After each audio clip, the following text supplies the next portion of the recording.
Withnail and I, 1987. The cult movie's idea of a cult movie.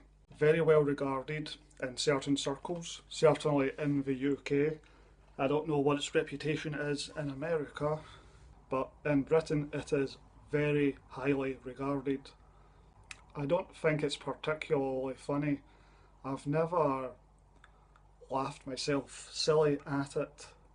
I don't think the dialogue is half as quotable as other people seem to think it is. I don't think I've ever laughed out loud extensively at the movie. It's more quietly amusing rather than ha ha ha, very funny. When I was watching it this time, I think I only laughed out loud once, which is at the most overtly broadest comic moment, which is in the police station. Otherwise, I think I may have went, ha ha, small little chuckles. The story itself is unremarkable.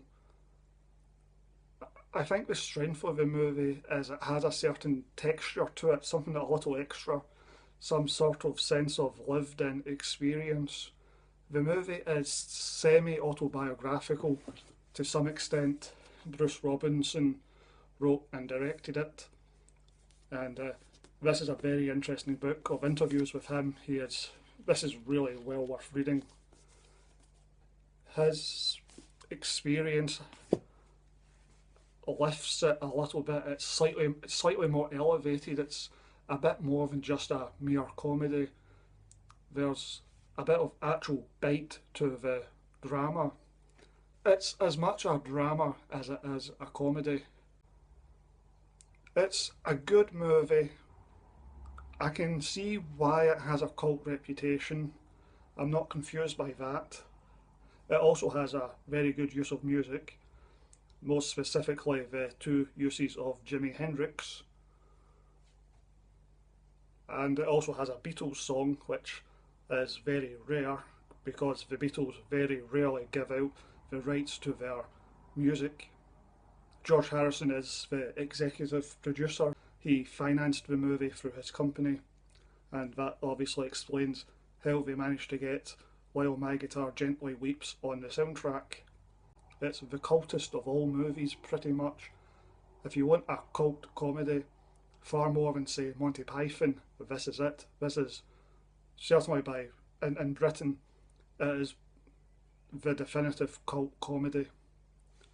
I understand why it's well regarded, and I myself personally like the movie, but I don't love it. There's a bit of harsh reality which elevates the comedy, gives the movie a bit more extra rough texture to it.